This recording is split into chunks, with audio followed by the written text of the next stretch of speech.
Hey Rachel, Hey Ryan. how are you? Good. How are you? I'm doing very well. I always say that because it's true. I am doing very well. We're here finally at the end of season 1 of Star Trek Discovery. We've rewatched the first season. Are we better for it? Well, that's a big question. Let's get this all out of the way. I'm Ryan, that's Rachel. If you're listening to this and you haven't listened to any episodes before and you're just here to hear what people think of the season 1 of Star Trek Discovery, well, welcome aboard! We're the Yum Yum podcast because of the iconic line of dialogue, Yum Yum. Oh my lord, what a great line that was. Season 1 had some contenders for Yum Yum. None of them, though, were good enough to warrant us spawning a podcast dedicated to the line itself. I Love Feeling Feelings, pretty good, but it's no Is He Shushing You, and so on. But Yum Yum is the one we chose.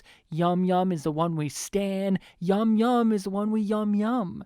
Yum yum. Let's kind of delve into what we're going to be doing here. We're going to be recapping, re-going over Season 1. This is, of course, this whole journey is us rewatching the show, so we are now giving our thoughts on how we feel about Season 1, how it holds up or doesn't, how it kind of feels when you revisit the show, because watching it the first time, you give a lot of slack to things, because you go, well, they're planting the seeds, or, well, let's see how Season 2 is going to redefine Season 1. Is it going to carry stuff? Is it going to remove stuff? Is it going to be different, or is Season 1 the show's identity? And that often makes an early season of a show very different when you re-watch it, for better or for worse. We said as we started this, Season 1 left us mixed, didn't it, Rachel? Yes. We didn't hate it, but we didn't love it either. We were kind of things we loved, things we hated, and kind of in the middle on a lot of things. And now we've rewatched the show. Let's kind of delve deep into the aspects and minutiae of the show. Let's kind of re-go over the episodes that were in Season 1 to refresh everyone's minds. Okay, so we're going to play a little game to do a recap. So we're going to take this in turn. Yes. Reading out the episode title. Yeah. And explaining that was the one where blank happened. And also, we're going to try and remember, we're not reading the IMDb descriptions, we're just going off our memory of how we feel, and let's see how that in itself will describe how the episode landed. Yeah, what we actually remember, with Ryan having a much better memory than mine. Okay, hit us in the loincloth. Where did the show start? Okay, so I'm starting off with the Vulcan Hello, which is the one where they run into the Klingons. Michael kills one on accident, and then tries to commit commits mutiny. And then we have the battle at the Binary Stars, the episode where shooty shooty bang bang happens and the Captain Giorgio dies and Michael is the first mutineer. Context is for Kings is the third episode of this season, which introduces us to Discovery. In the show called Star Trek Discovery. Yep. So we're finally aboard Discovery. Michael is a prisoner. She has now been convicted of her mutiny. She's the first mutineer. Yeah. This is the episode where they really bring that home. I do believe. Then we get episode... No, I wasn't done. Oh, there's more to that episode? Yes. We meet Lorca, and she is semi-reinstated into Starfleet and becomes a member of the crew without being a Starfleet officer. And we are introduced to Tilly as well as we're introduced to Landry, a lot of our characters and Paul. And reintroduced to Saru in a new capacity. Then we get episode 4, The Butcher's Knife Cares Not for the Lamb's Cry, which... I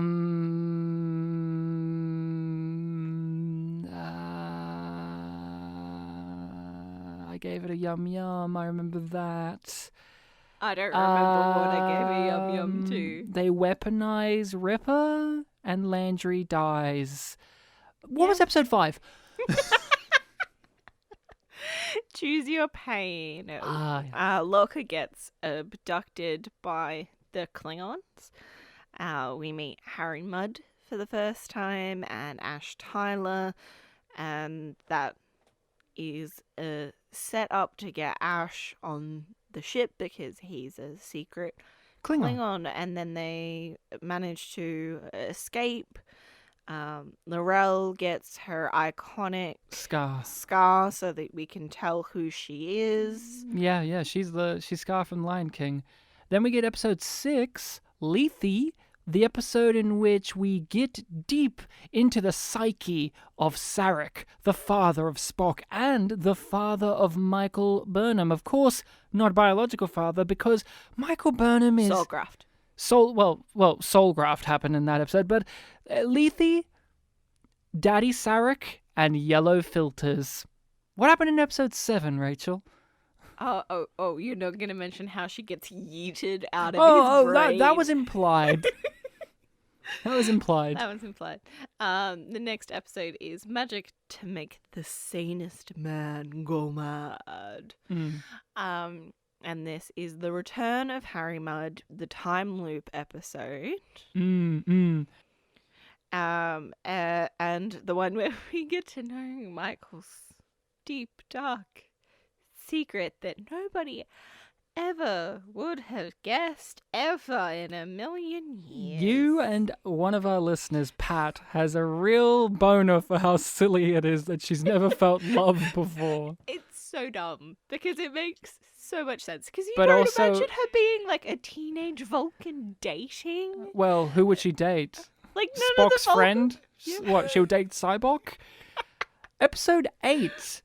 Si vis pacem parabellum, aka you got the Latin right, aka episode where they do an away mission on a planet that is blue. Everything is blue. We are supposed to care about a romance blossoming, and Saru is sidelined in his own story. Oh yeah, remember? Because in the last episode, they both missed their first kiss, both being Michael and Ash had their first kiss, but in a time loop that they don't remember. Like The Good Place. Rachel, episode 9. What happens there? Into the forest I go. Ash killed Hugh now? No? Nope. Wrong episode. Really left an impression on you, huh? That's the next one. Are you sure? Yes. Okay. But Do you want me to ask you again? No.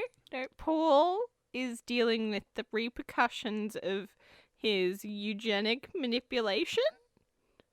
I would have surmised it as the one where they blew up the ship of the dead and then flipped to the Mirrorverse at the end. That's what happens into the forest I go. But isn't that when Paul, like, hence he says into the forest we go, because he's in touch with the Marcelo network. See how much of an impression it left? They're doing all of the jumps. Yes. That's one where they blow up the ship of the dead. But isn't it the end of that episode where Hugh is... No, it's in the next one. No. Okay, yeah. Because Paul... Okay, episode 10, Despite Yourself, is the episode in which Paul is suffering from the repercussions of his eugenics experiment, and fucking Dr. Hugh Colbert gets his neck snapped like a twig, I'm pretty sure, and Ash, Tyler, and co. Try to blend into the Mirrorverse. But Ash isn't fully activated because, as a Klingon spy, because he loves Michael. He loves Michael. What's the next episode after that? The Wolf Inside. Ah, yes. Where they vaguely attempt to deal with the thematic and ideological confrontations of being in the mirror universe. Yep. Okay, that's a good one. Next one is episode, what are we up to? 12.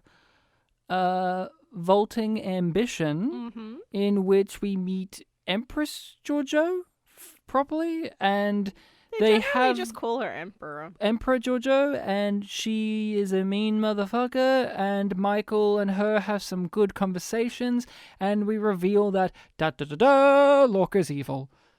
Next episode, what's after that one? What's past as prologue? Mm. Is this the one where Lorca dies? Because we had one episode to reveal that he was evil, then we have to wrap it up real fucking quick. The coup succeeds, But fails. but Lorca is killed, so we don't know what happens with the Terrans. Because we just Blew him up. We bye-bye to the universe. We blew them up good. And then we discover that we're back in our universe, but 9 months after we left, and Starfleet is losing the war. And that brings us to lucky episode 14, if I am not mistaken, of where we're up to, in which the title of the episode is, I cannot remember. It's one of the more pretentious ones. Oh, the war within the war without. Yay! Something like that. Yes, in which they're exactly dealing that. with the repercussions of Ash Tyler being half-half, and the Klingon war stuff is happening. How fun. And then we get the final episode of the season, the one we just covered last episode. Where everything that happened in season 1 is kind of Control Z and undone, because her record is expunged. She's no longer Starfleet's first mutineer on records. And the war is over. The war is over. Michael's learned that she should always prioritize her principles, not logic. Yeah. And then we get a shitty introduction to the Enterprise. It's the USS Enterprise. Favorite episode of the season? There was a lot there that we just listed off. 15 episodes, which weirdly enough, a lot of people give as a justification for, well, you see, it's a shorter season show, so there isn't enough time to flesh out things like you did in your 25-episode seasons. It's 15. That's a pretty decent amount of time, actually, and it felt it. But my favorite episode of season 1, without a shadow of the doubt, is the Harry Mudd time loop episode, Magic to make the sanest man go mad, episode Also my favorite. 7. Let's talk about why that episode works, just to kind of go over it again. I like the episode because the writing is focused on the plot at hand, the tone, the characters, the sci-fi. All of it is working in unison with one another, as well as the characters themselves are actually working as a cohesive team. They're actually nailing the thematic message throughout the episode, which is very simple, and it's fun. It was a fun episode with a memorable antagonist that you both liked, but also wanted to see fail. And it was a simple episode with an interesting wrinkle, not a regular time loop thing. We've got the perspective from not the person who knows it's a time loop, but from someone who doesn't know it's a time loop. Excellent, excellent, excellent. Funny, well-written jokes. Harry Mudd was a little too psychotic for me, but he worked within the confines of that episode. What do you think? I agree that it's an interesting idea executed from a different perspective than we usually see it. A lot of the camera techniques work in favor of what they're trying to do in this episode. So all of the Dutch angles and spinning cameras and quick cuts all add to the ideas that the theme and context of the episode are trying to explore.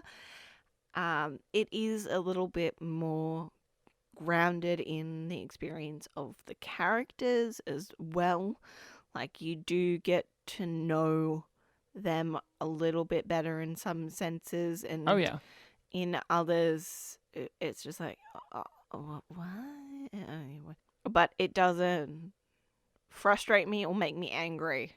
which is a big tick. It is an episode that is pretty lean. There's lots of stuff in there, but nothing I would consider to be fat that has to be removed, other than the log at the beginning and end.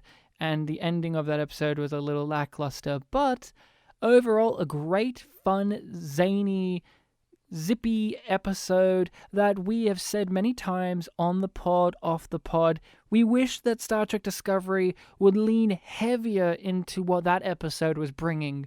Have a bit more levity, have a bit more fun, and not just be fun, but also have sci-fi really be present in each episode of the show, because there's so many episodes in this season in which the sci-fi is there as an aesthetic, but really, you could change it to a different genre quite easily. Like, The Butcher's Knife Cares Not for the Lamb's Cry, that episode, I jokingly didn't know what it was about and couldn't remember, but that episode is, let's stop Klingons attacking the base, and that could have been any different genre. It didn't really matter it was sci-fi. It could have been an episode of 24. It could have been an episode or of some other genre show, but Harry Mudd's time loop episode is so uniquely sci-fi that it is a benefit, and we want more of that. Yeah, you'd want to change the name of the antagonist from Klingon to set it in other ones.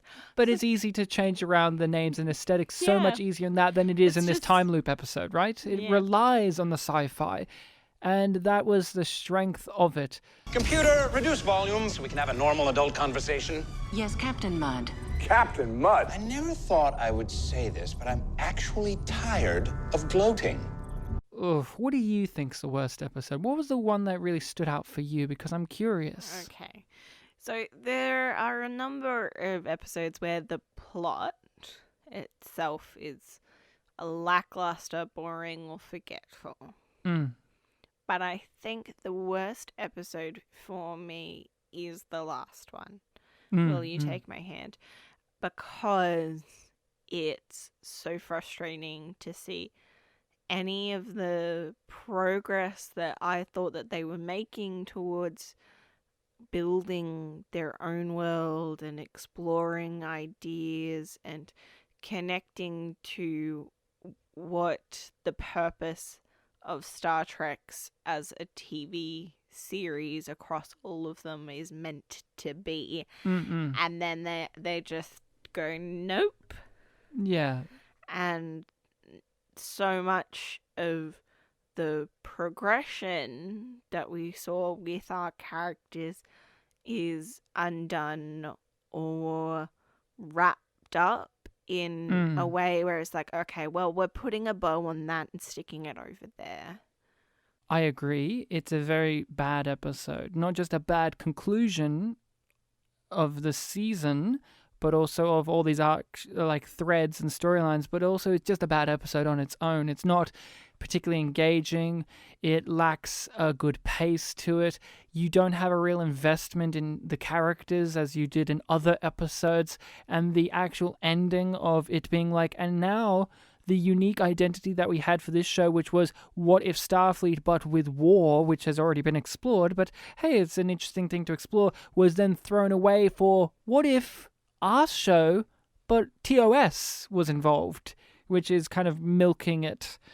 I think the worst episode, without a doubt, is The Wolf Inside. That episode is hideous to look at a lot of the time, especially when they go down to the planet with the mirror versions of Vok and Sarek. It's hideous. It's a cheap-looking set.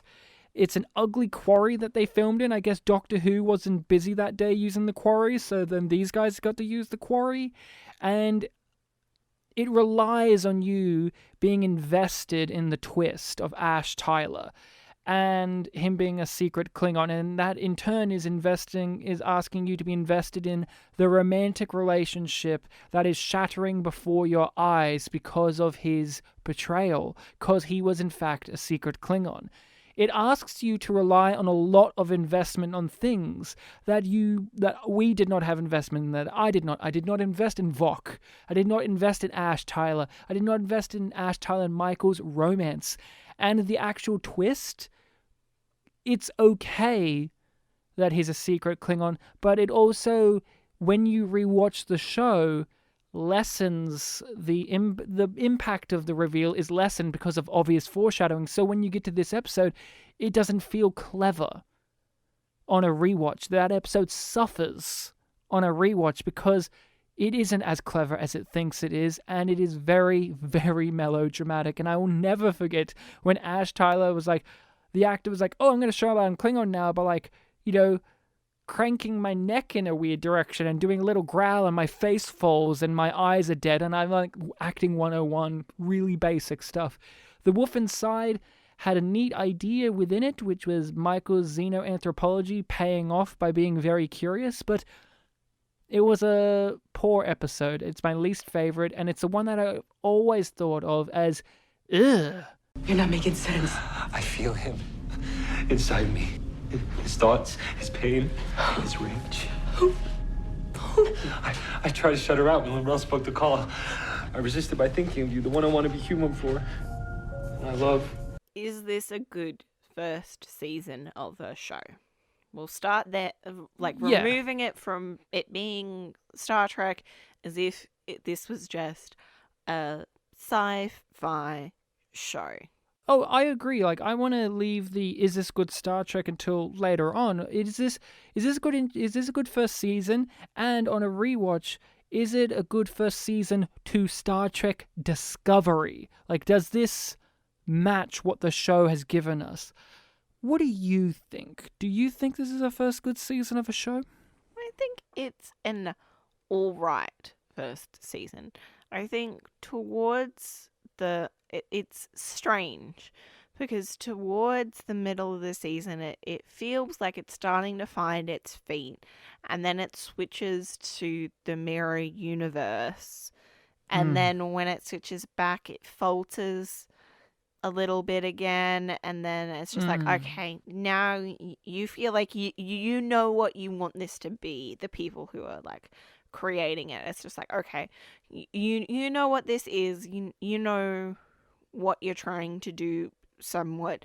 It's still a little bit murky how they keep on switching tracks between whether they're being like, okay, we're appealing to people who watch Star Trek, familiar with Star Trek, or people who don't know anything.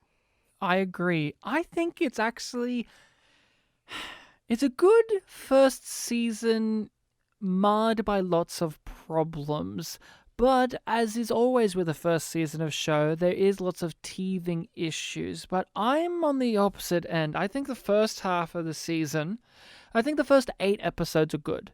Enough. Like, not all great, obviously, there's some bad ones in there, but I found that the first half, up until like episode 8, I found a lot stronger than the second half. I remembered enjoying the Mirrorverse stuff on the first watching, but on a rewatch it doesn't hit as hard, and the writing is inconsistent and all over the place in a higher degree.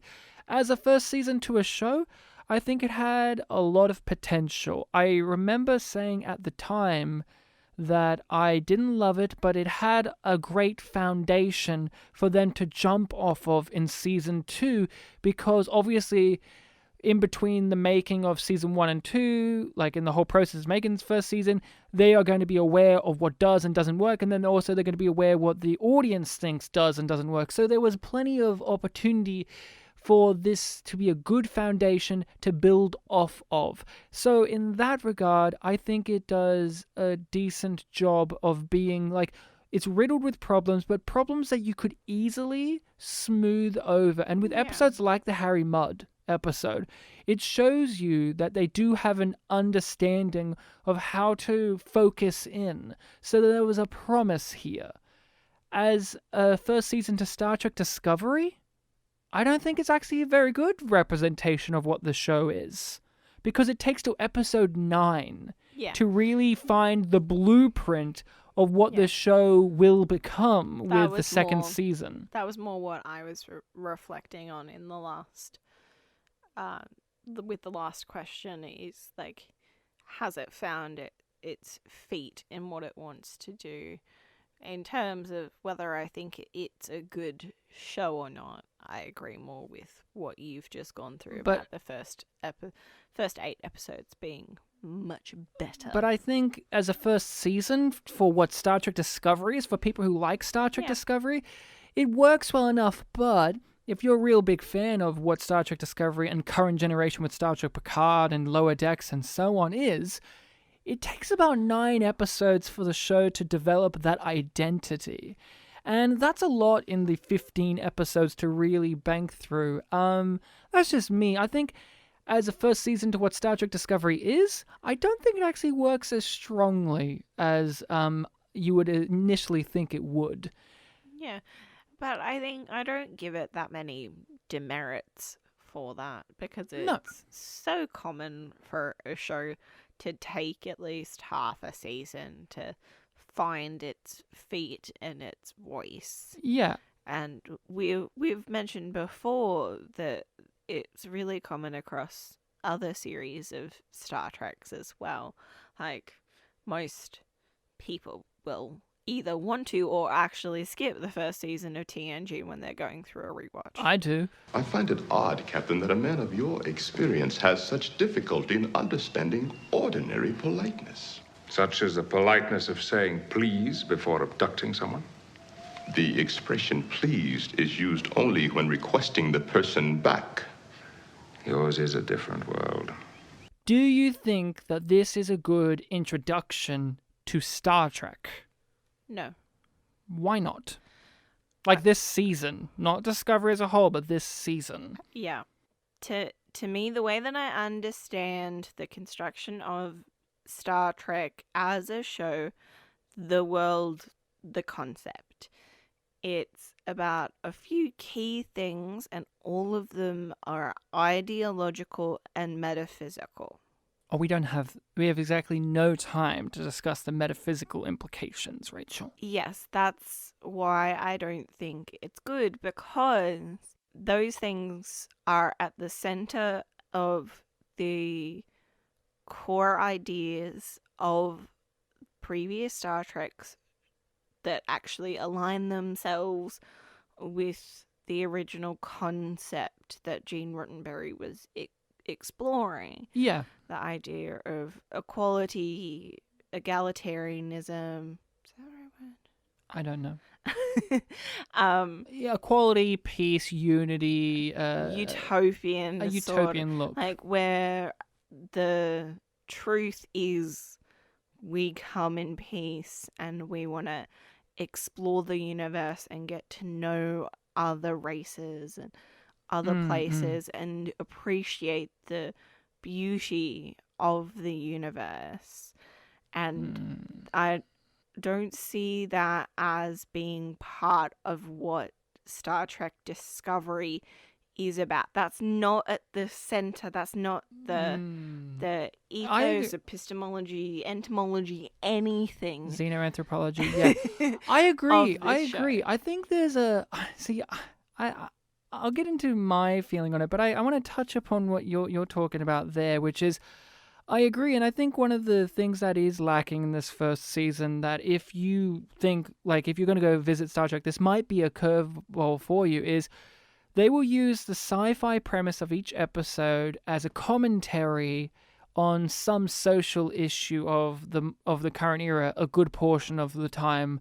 This thing's about the Vietnam War. Section 31 is commenting on the Iran-Contra stuff. Stuff like that is prevalent, and it's in here as well. But what this show focuses on far more, not saying that the other shows don't, is character drama, interpersonal conflicts.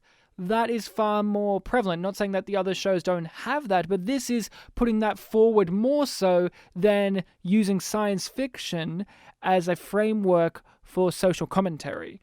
The experience of these characters, to me, it's about them having interpersonal problems and how they face those while they are in Starfleet and on a spaceship and part of an intergalactic war.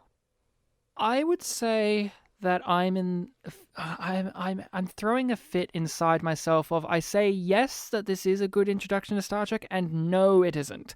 Let me tell you why yes first. I think, one, it's a series, so I think that's a better introduction than one of the movies, because this is introducing us to a new crew of people. You're following their journey and how they're exploring the Star Trek world. I always think when it's a TV series, it's always good to be introduced to it via another via a season of television. Like, not shaming those who got introduced to Star Trek via a movie, but with the movies, there is a level of investment of you should already know the characters from the show. I think that via that, I also would say this is, and this may be a controversial take, but this first season is a far better introduction to me than the J.J. Abrams movies, because these are original characters with an original take that, unfortunately, this is when I go into the negative side, do get marred by the fact that you should know what Star Trek is, while the Abrams ones has that thing of, well, we're banking on the fact that people know who Kirk and Spock is, but we're not going to write them like Kirk and Spock.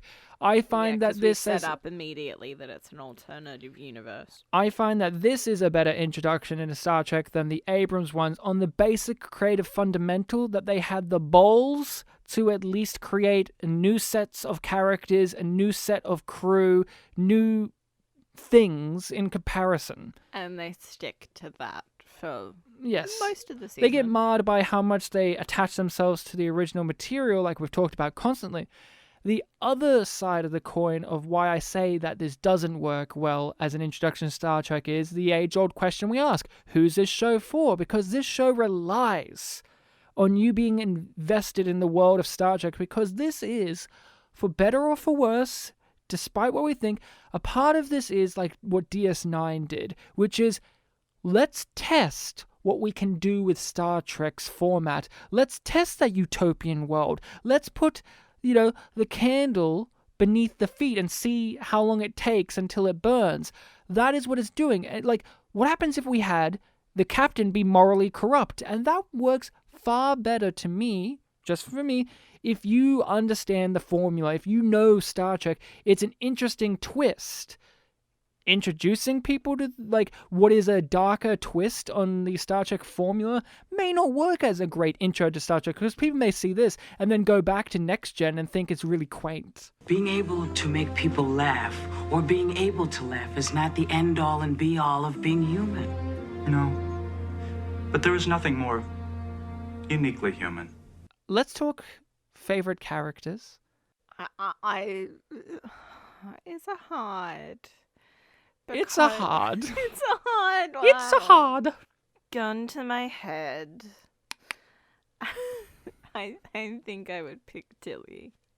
Really? Yeah. What about Tilly worked for you this season? Well, which version of her? That's a good question. There are a few, as we have discussed. But I like that she is so excited to be part of Starfleet.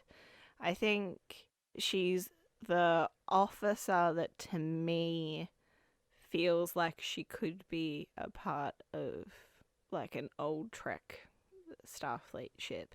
I'm thinking of the scene when she's discussing with Michael that she never thought that she would be part of a war being in Starfleet. Yeah.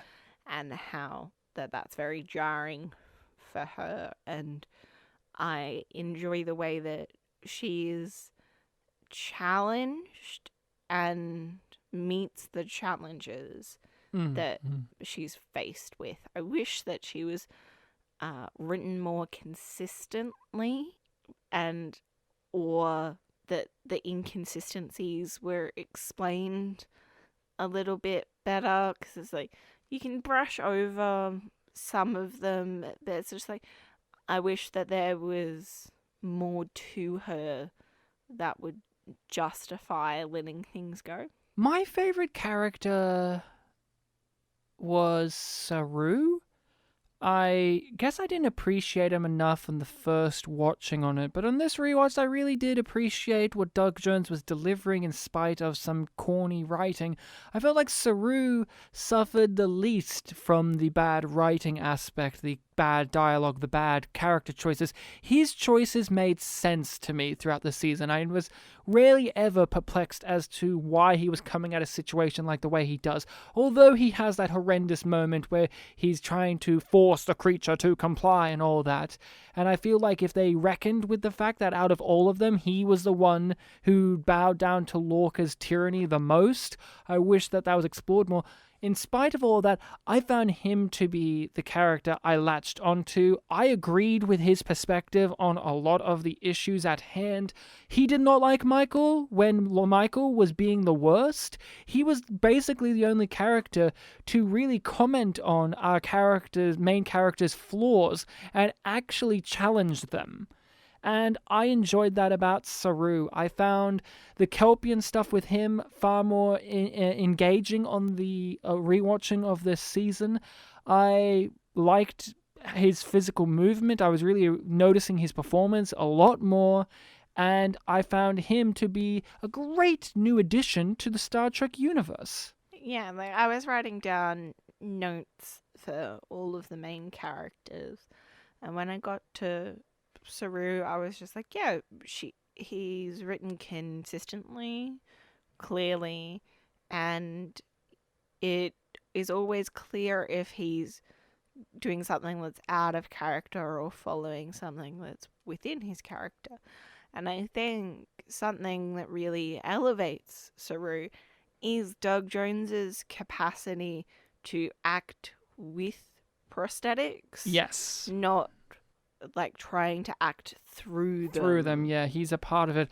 And to me, he has the most consistent, interesting, and nuanced character flaw / arc, which is what happens if we had someone who is anxious, someone who is fearful, someone whose life is driven by worry, be in a position of command.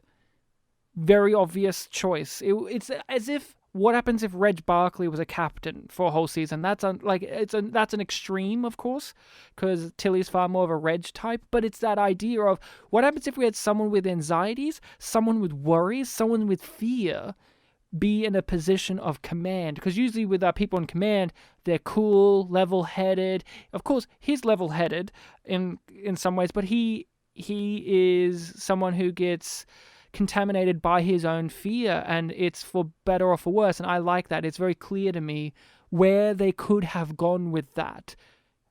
Season 2 goes somewhere with that, and we'll get to that. Who's the worst character? I was really trying to think about this and really, really ringing over who's the worst character in the season, like an actual character. Don't say Landry. Yeah, I was struggling with this too, because I don't. I'm having trouble trying to put this into words. But I feel like pretty much all of the characters could have been written better. Yeah. So that it doesn't feel like it's a fault of the character being bad, but the writing of the character being bad. Kind of as if the idea of the character is solid, but the execution is lacking. Yeah, like I was thinking of Michael, like a human that grows up on Vulcan, and the sacrificing impact, principles for logic. Yeah, and the impact of that, and that, like her being the first mutineer. Ash being a secret Klingon spy. Also interesting. Even if he wasn't actually a Klingon spy, but prisoner of war. A prisoner of war. Yeah. Hugh existing. That's a neat idea. They all have something to them that could work, right? Yeah. And Paul, like, I wish that we actually got to know, like, more pre-eugenic manipulation Paul. Yeah, but who's the worst? Okay, give me more criteria. Who was your least favorite character? Who was the one that you didn't annoyed me the most? Or didn't like? Who didn't work as a character? What one stood out? They're all bad. So by that criteria. They all fall under that criteria for you. I think Saru manages to escape Yeah, that. I think I'm going to have to go with Michael. Michael. Yeah. What about Michael? She's our main character. She's the one we get in the headspace of. She's the one that we are, supposed to care about. What about her makes her fall into the worst? She is so up her own fucking ass. She is very, very much sniffing her own farts. And she loves every second of it. But she and feels mournful. She tears up at every fucking moment. And she just, the beauty of the world. Oh, my principles. She's just like, no, you are not a Shakespeare character delivering a soliloquy. She's not Shakespeare, she's Alice in Wonderland. Mm-hmm. So you kind of picking Michael because of how kind of false that character is. That's kind of what I'm getting is she falls flat to the point of being false to you. You kind of see through it and don't see a character but see the writers manipulating you. She's hollow. She's a hollow character. It is a vacuous characterization of something that could have been really interesting, and just because she has a big vocabulary doesn't make her a character that's interesting.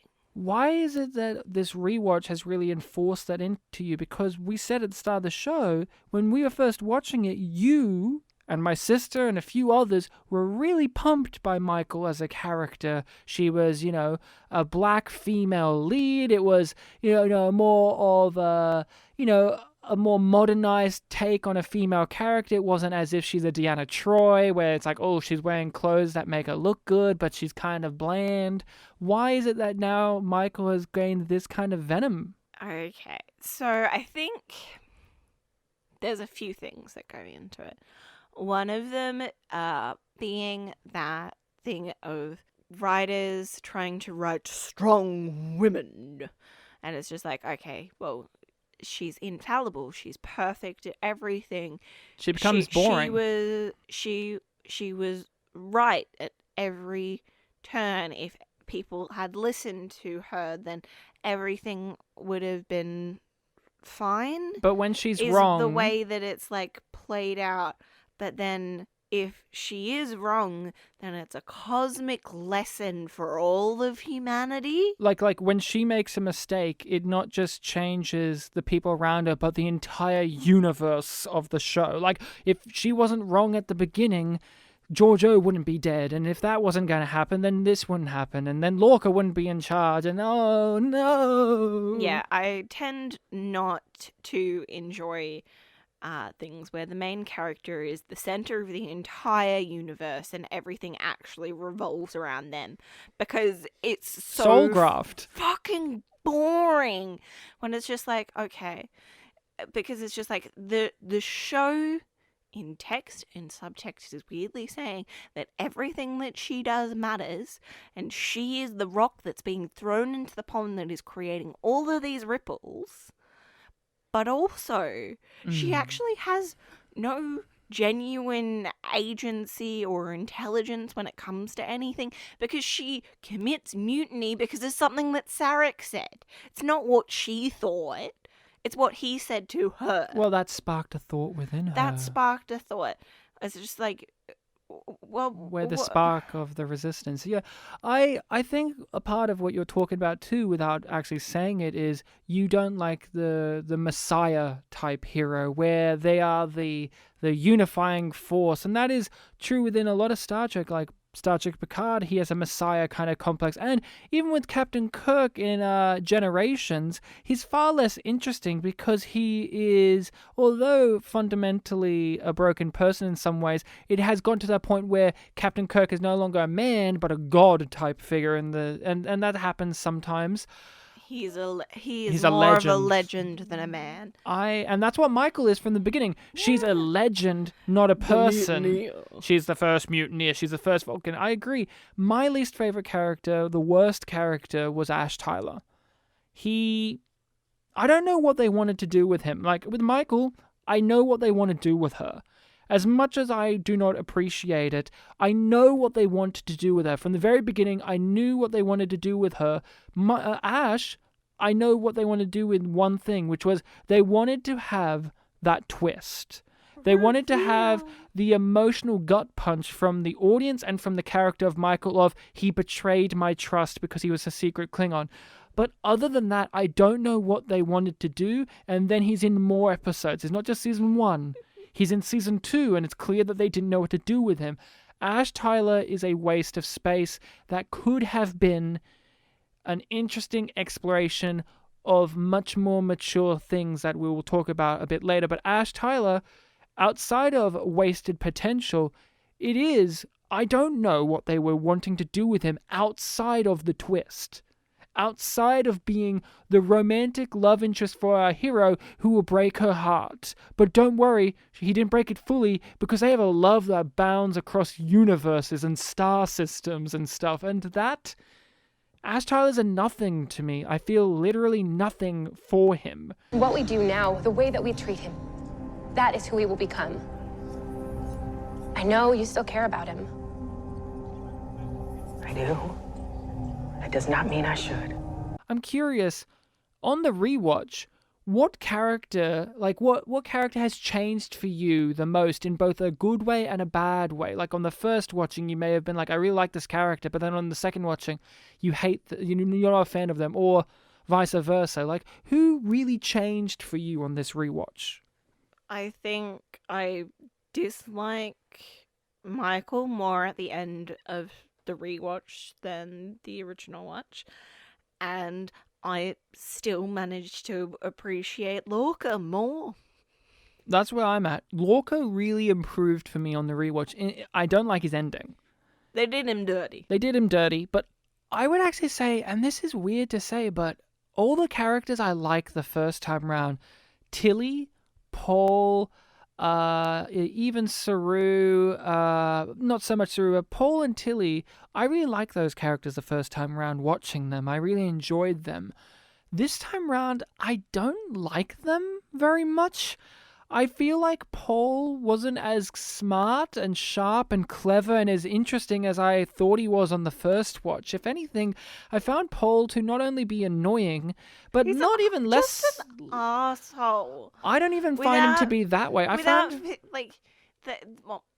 let me quantify that a little bit more. They think he's an asshole because he's so smart and he can't... He's an asshole with a heart of gold. Not even that, I'm so smart I can't be bothered with social cues. Yeah. And that often gets intertwined with Asperger's coding and autism spectrum. Yeah, I didn't feel like they played into that with him. I feel like they did a little bit, and then they will with Spock in season 2. Oh, yes. But for me, I found Paul and Tilly far less interesting this time because, one, I noticed that Tilly was very inconsistent, like you stated. Who is she? Because they want to play her broadly one way and then swing the pendulum and play her broadly the next way, and it's so inconsistent. Although I think the actors are doing a good job, the writing lets them down. And Paul, I just don't think he was as clever and as smart and as sharp and as witty and as good as he was when I first watched it, knowing where the story goes, knowing what's happening, knowing where they're going to go with his character, and just on the pure rewatch factor, I didn't find him as great as I did the first time. And I'm shocked by that because I really liked Paul and Tilly. They were like my big characters I liked in the first watch, but this time, barely anything from them really stood out to me. They were there. If anything, the things that stood out were the cringe-worthy moments from them, which they have plenty of. Right, like a psychic hit of speed. I was thinking an adrenaline shot, but okay. How about we discuss some of the ideas that we thought were good but didn't get played out as well?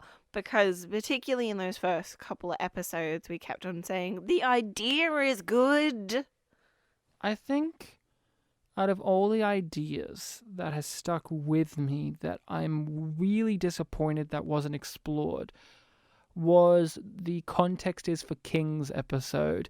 They could have had a really great horror investigation episode where they went onto the other ship that has been fucked up by the experiment, and they could have had a really thrilling, dark, creepy, suspense-filled episode. The idea of that episode, what it could have been, has really haunted me out of all of the ideas that they have presented and thrown away or half fleshed out or didn't flesh out in the way that I like. I think that one sticks with me the most because I can see a good Star Trek episode, a premise that they could have went with, and they didn't really. One thing that I wish could have just been fleshed out at least a little bit more. The eugenic manipulation. That would mean that Hugh would have to be in the show. Yeah, no. The Doctor. That's what I think that would have been really good. That would have been really interesting because Stamets has a few lines about the quandary that would face Hugh if he was informed and if they actually explored that. I think I agree. I really would have enjoyed them trying to tackle that problem. Not just saying like we don't have time for that, but them being like, well, we have to address this before we move on because yes, it is practical, but is it ethical? How can we stand up for this when we're in this world and we're meant to have these ideas, and seeing how Lorca manipulates the situation to get what he wants, and using Terran strategies and calling on history and setting up more how they can get turned around when they have a corrupt captain. I think I agree. That's a really good one because there could have been so much to Paul and Hugh in the season with the idea of you having be this cold, cynical, a man who seeks glory and doesn't see the repercussions, and then he, seeking glory, performs eugenics on himself, and then that raises an ethical debate and question with the Federation.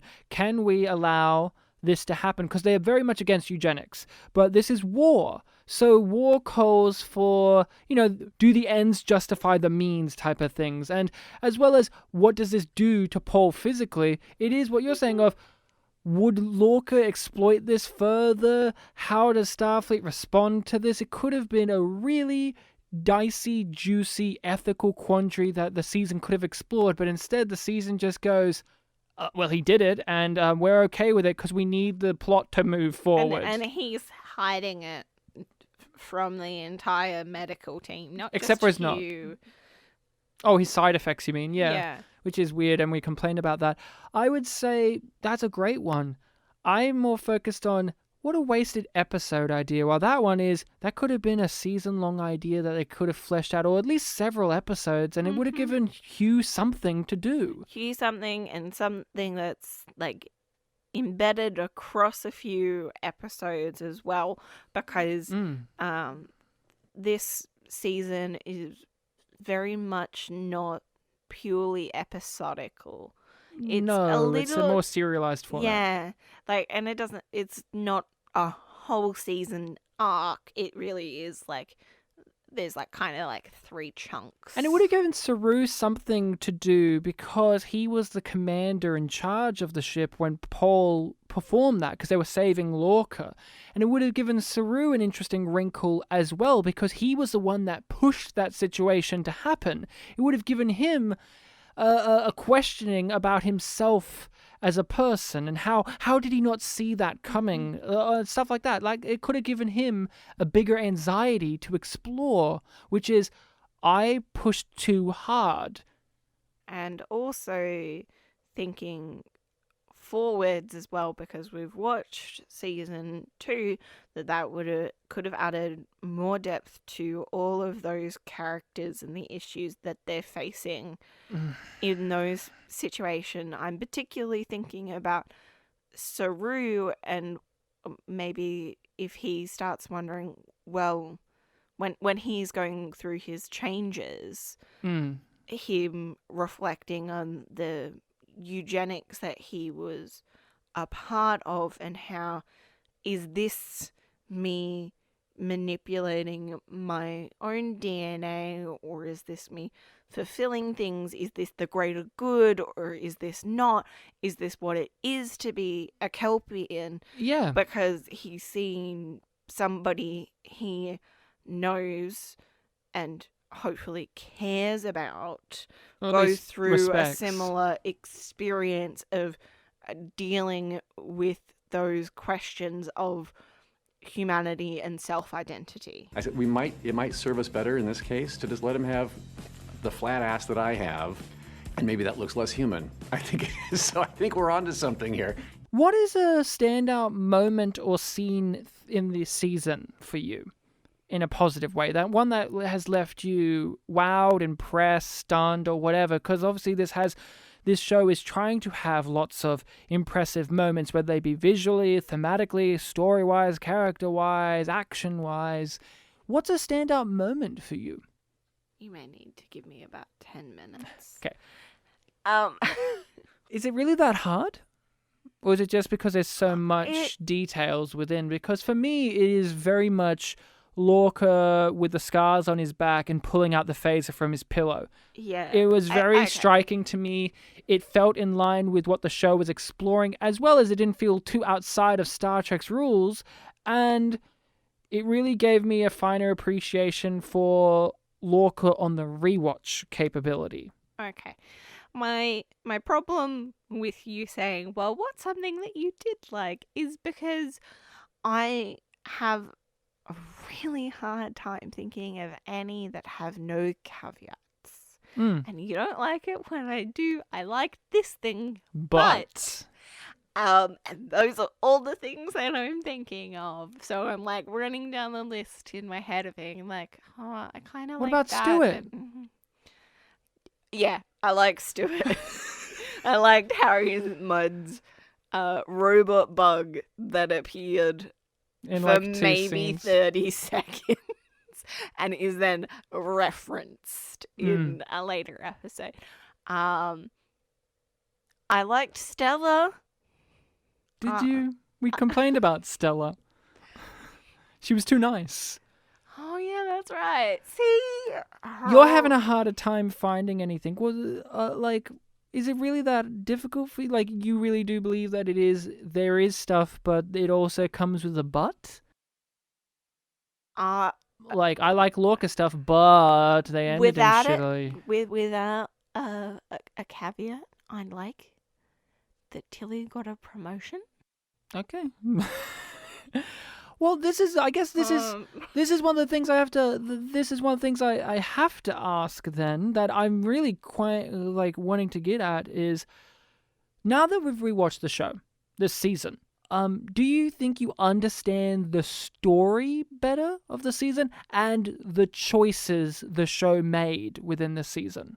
Yeah, I think I do. And I think a part of that is being less frustrated at the show for not being what I wanted it to be, and just trying to see it from a more critical viewpoint.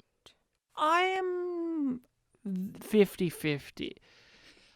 I don't understand. Oh, I don't think that they know exactly what they're doing, so I think I understand it as much as they did, probably. Just drop the snark for a second. I don't understand the story, the way it's told. I understand the story if you tell me it, but the way it's told, I didn't understand why they told the story the way they did. The choice of storytelling was perplexing to me. They didn't need to make it as complex as they thought that they did. If they told a straight story, but it felt like chunks. It felt like, oh, these 4 episodes, and then these 4 episodes, and then these 4 episodes, and I don't... Like, the Mirrorverse stuff, great, it was a fun little detour, but it felt like a detour. It felt like, oh, well, we've got to wrap up these things that we set up at the beginning, but it didn't feel like the story was told in a way that I found satisfying, and the choices made along the way to tell that story, I didn't understand a lot of them. I don't know why they made it so much more difficult on themselves. But I don't understand some of the story choices. I don't understand why they put so many limitations on themselves. Why did they have to make it a prequel? Why did they have to make her related to Spock? Why did they have to do this thing and this thing and this thing and this thing? There's lots of little things like that that just perplex me as to why was the story told in the way it was told. And I do feel like I have a better understanding on it on this rewatch than I did the first time round, but in all honesty, the first time round, I didn't think about it as critically. I was just more rather like, oh, it had some flaws, but overall it was a good foundation. This time round, having to watch it critically, I'm obviously questioning why they're doing these things, knowing that the second season they're going to have different showrunners and different writers who are going to go their own direction, knowing that we won't really get the follow-through that you would if there was a consistent person in charge. So, no, I don't feel like I do. And what we don't want to do is rush anything. It's not worth it. You know, fans will be really disappointed if they feel like we're rushing them through the experience that we're making. So, what do you think the best thing is in this show? Because this obviously has a very dedicated fan base, maybe because it is Star Trek, or it's because it's something new, but what do you think is the strength, the best thing about this season? I do think that it's the visual effects. You think it's just the visual effects or just the visuals in general? No, because a lot of the visuals are pretty shit and weird looking. A lot of the effects and effects shots are executed very well and add a lot of visual interest to the show when they're important to a scene. I'm reflecting upon how many times we get a zoom through an eye into a galaxy and zooms through windows. I think the best thing's Lorca. I think that idea, even though the actual ending of it I don't find satisfying, the idea of it and the way that they did explore it was actually pretty well done overall. It could have been more. Could have been more, but I agree. I thought that was the strength of this first season. I agree, but I knew that was yours, so I didn't want to copy you. The worst thing in the season, the worst thing in the show, other than the fucking writing, because the writing's the weakest aspect of the show. Good production, good acting some of the times, good, even the music can be good, but it's the writing that fails time and time and time again, and it shows you writing is important. But my worst aspect of the show, and I'm not going to dive deep into it, I'm just going to say it, is using sexual abuse as a tool of manipulation on the audience to care about a character without actually furthering anything about that issue. That's the worst aspect of this season. And I said in that episode that it's probably the biggest negative in Star Trek Discovery, because even season 2, as much as we didn't like it, didn't have anything as deplorable as that. It may have had resurrecting characters nobody actually was invested in, or attaching or bringing Spock and Pike in, or a nonsensical timey-wimey story, but the second season didn't have that. And that is atrocious. To me, it's downright deplorable. I think I would. That is the most deplorable example, but also more broadly how they fail, in my opinion, how they fail epically to address any potential commentary or issues that they bring up in a worthwhile manner with tact, depth, and that would have a positive impact on anybody. Yeah, it is. You guys are doing a lot of things that you feel like should have been done a long time ago, but we're finally getting around to it on Star Trek. We're finally catching up to 2017. Season-long Cuda. We came in to this show with a sincerity in our hearts for what we wanted to do, because hoping for something to gain out of Star Trek Discovery, seeing how it started and seeing what people love about the show. even though first season left us mixed, second season left us defeated, and Star Trek Picard has left us perplexed as how we feel. We wanted to come in with an attitude of, here's what we thought about it the first time. Let's see how the rewatch is shaping up. And one of the things to be wrong. We wanted to go back and to see the show and to be like, okay, we judged this too harshly. Or we didn't see what people did love about or did hate about, because season 1 was considered the worst season out of the two. We really wanted to give it a second chance. And I think that we've managed to tightrope walk our way across that. And there are things that we have appreciated and things that we have lessened. I failed to do that. You did more so. To be honest. There are things that we have appreciated about the show more so in the rewatch and things that we don't. Dr. Hugh Kolber was always the mystery to us, because the fact of the matter is, I was offended by the lack of representation. We have 2 openly gay characters in our show, which is a big deal for Star Trek, one of which is the doctor of the show. I know he's not the doctor of the ship, he's a doctor on the ship, but he's the doctor of the show, and he's not really present as a character. And I thought, well, maybe we'll rewatch it and we'll see that they actually gave more to him than we gave credit for, because he gets murdered, and then the second season they bring him back. There's a big fanfare about it, not only within the show but outside of the show, and then the rest of the season is exploring, well, who is Dr. Hugh Kolber now that he's resurrected, which in turn asks the question of the audience of, did you know who he was in the first place? So this segment, the Hudar, although facetious in some way, shape, or form, really I have found beneficial in terms of narrowing down how the writing lets down so many things. Because the writing, they never really put any attention to Hugh. They never really put in the focus. All he was there for was the shock of his death.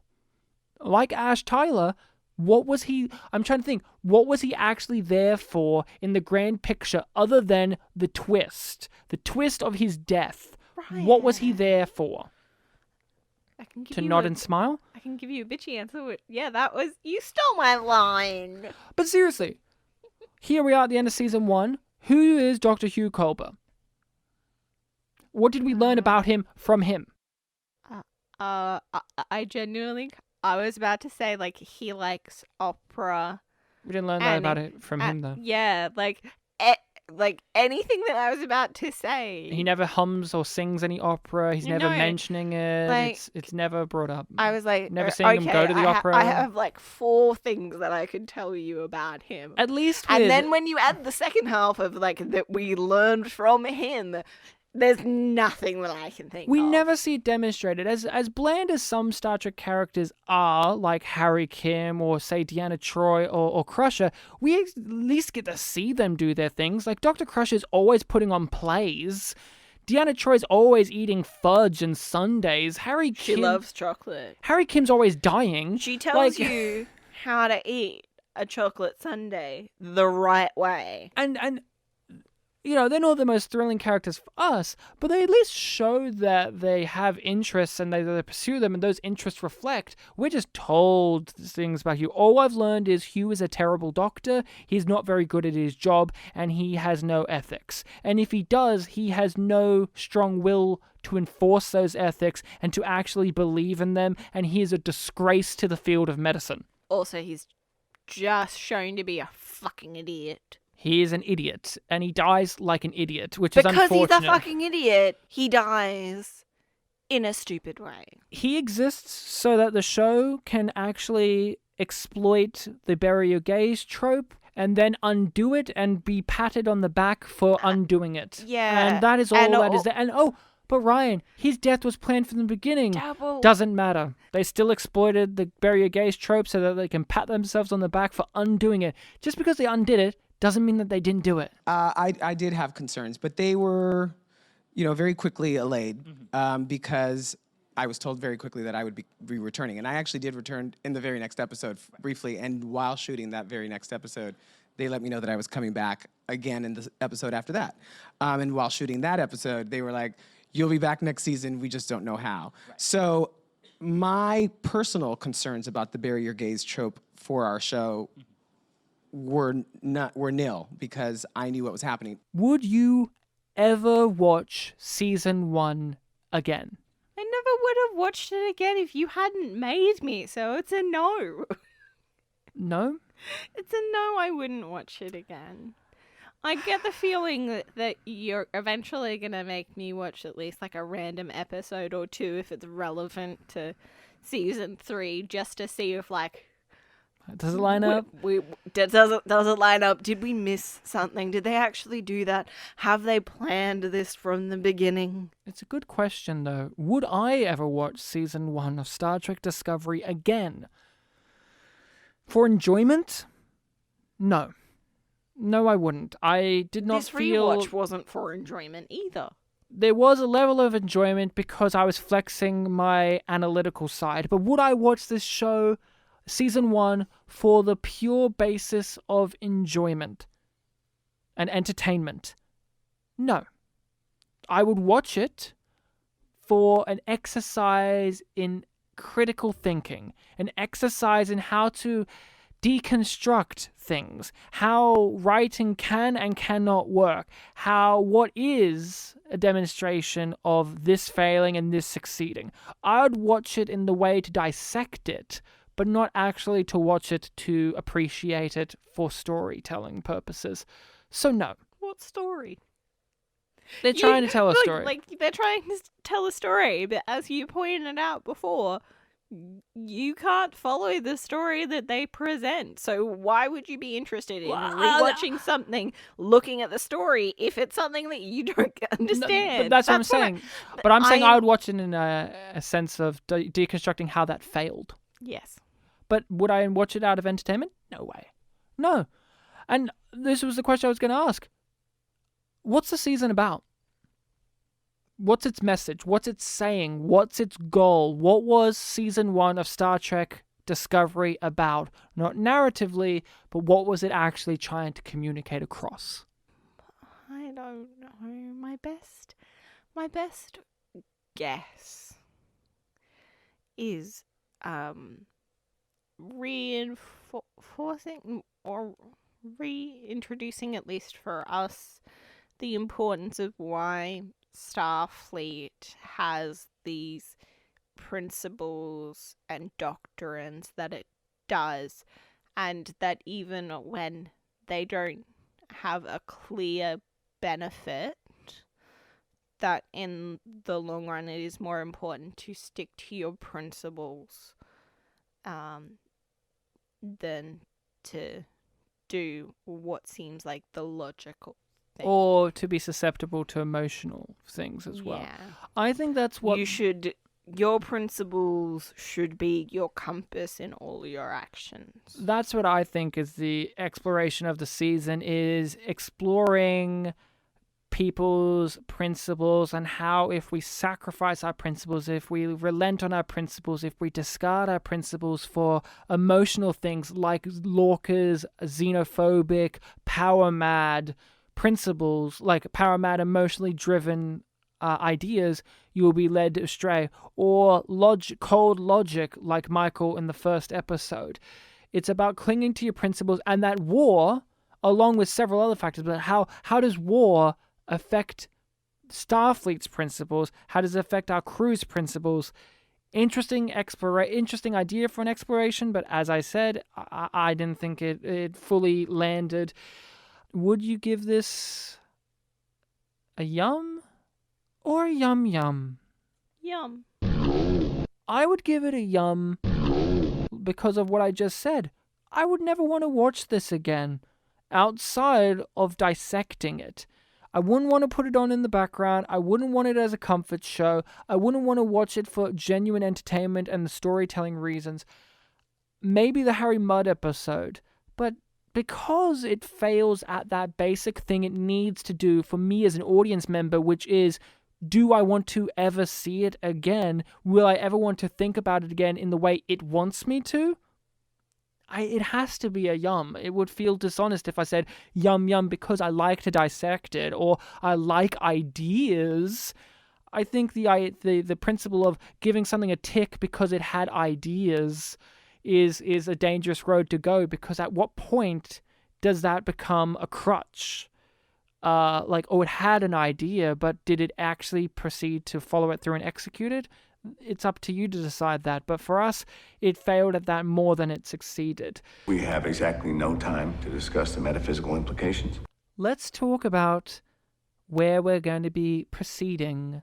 We're going to be going to The short treks. The short treks, and then proceeding to season 2. Woo! Let's kind of just give, like we did in our very first episode, kind of like a little rundown of what we're wanting to do with these. So the short treks, I've never seen them. Rachel has. I don't think I've seen any of these ones. I thought you said you saw the one with Saru's planet, but I have not seen any of these short treks, and I am looking forward to seeing them. If I have seen them, I have completely forgotten them. I'm looking forward to seeing short treks. I like the idea of them, and I'm curious of how the writing will work and not work in them, because it is the idea of a short story could be really fun. I know there's one with Harry Mudd. Will it be good? Will it be bad? I'm kind of optimistic to see them. Did you know that they aren't considered an extra on the DVDs of Star Trek Discovery They're their Season own 1? DVDs. They're their own DVDs. That's how confident CBS is in these episodes. I'm keen on seeing the Star Trek Discovery short treks, because also I know that a few of them key into aspects of season 2, which is unfortunate that they did that, because in Australia we did not know that these short treks existed till after we watched the second season. So there were several points in season 2 that I reacted negatively to because they didn't explain it. But apparently these aspects are explained in the short treks, which I think's bullshit. I think if you're really wanting these things to be lining up, you make the short treks advertised everywhere. And I also think it's a little bit, I don't know, I don't feel great when a season of a show relies on you having watched bonus material practically. I don't enjoy that. I know you do a bit more than I do, Rachel. You've done that with Doctor Who stuff where you got some benefits out of some things like that. But I personally like it if it's actually within an episode. If I'm sitting down watching a season of a show, I want the things in the season of the show to make sense because it was set up in the season of the show, not because it was on a bonus little 5-minute short that you could watch on the website. I'm going to disagree with you a little bit. I do not like it when they are required viewing to understand what's happening in the mainstream show. Yeah. But I am more inclined to go and watch those extra materials than you are. Yes. Season 2. I'm afraid. I'm so afraid of watching season 2 because we reacted so negatively towards it when we watched it. And we've been hanging on by a thread, it feels like, with this season, being able to communicate our thoughts without it just being angry, bickering, and shouting. Used more so than I, Rachel, which is I'm surprised about. I'm going to yell at you about how much I hate you for making me watch this again. It's at least once or twice when we get to season with 2. how we've felt about There's season 1. no way that I'm not going to do that. I'm still trying to be optimistic and hoping that season 2 will fare better on the rewatch, but to be 100% honest, not hopeful. I do not believe that. I think it's going to be worse. I think it's going to double down the negative opinions I have on the show. And I, as a podcaster, as someone who is trying to dissect the show and give our thoughts, I fear season 2 because it's so jam-packed with things that I think are so terrible that I worry that our episodes are just going to be us ranting. And that is a dangerous road to go down because I want us to be able to talk rationally through our thoughts. But there are so many things in season 2 that irk me on an emotional level as well as just an analytical level. And that is dangerous because season 1, there wasn't anything too much there that irked me emotionally, more just like my brain was trying to rationalize the storytelling choices. Season 2, it's got that times 10, but maybe this will all improve. But as a podcaster, as someone who is sitting down, recording our thoughts and editing them and distributing them, season 2 is something I fear, because I don't want to be one of those ones who are like, it's called Star Trek and it's terrible and New Trek's fucking awful and there's no merits to it. But at the same time, I'm not one of those people who are blind to, Star Trek Discovery is this perfect baby, and if you don't like it, then you're homophobe, or if you don't, there's a lot of toxic stuff going on when it comes to Star Trek and Star Trek Discovery. And season 2 scares me because I think it will define which camp we're going to be apparently in. While to me, I just want to be in the camp in which these are just how I feel. But of course, being a show like this, with people listening, they're going to be like, yeah, you're validating my negative opinions, or how dare you not get more negative, or how dare you speak negatively, or how come you don't love this more and stuff. And it's always a worry because, like I said, Star Trek has become a really fever-pitched kind of war zone. In season 2, I know we're going to be in the trenches. That's season 2. Look forward to that. But first, we are going to go through the short treks. We are just going to do a singular episode on the first season of short treks. So all 4 of those episodes, it will just be covered in the one episode. I don't think we need to go episode by episode by episode for things that are like 15 minutes long. And so we'll bundle them all up together in one giant discussion. So look forward to that.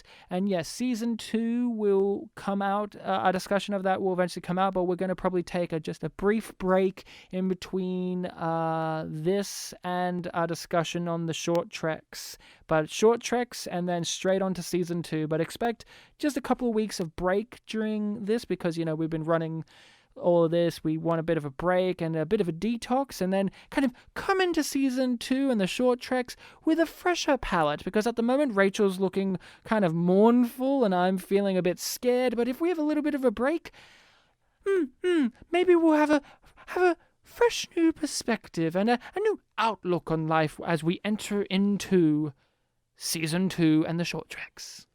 Short treks. So you can find us on all the social medias, because we'll still be posting on all of those and asking our questions about what you thought of this season. We're not going to let you forget about us entirely. Yum yum.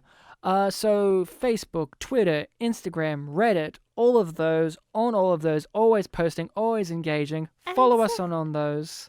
And send us an email at yumyumpod@gmail.com if you like. Yeah, feel free to email us. Let us know your thoughts on how the season has gone, what your thoughts on stuff we've talked about within the episode. Do you agree? Do you disagree? Do you think that there are things that we missed out on during our whole season-long discussion? Are you like, how come you didn't mention this aspect? Let us know in an email. And if you are really missing hearing the two of us chat, check out our Patreon, which has 3 extra shows on it.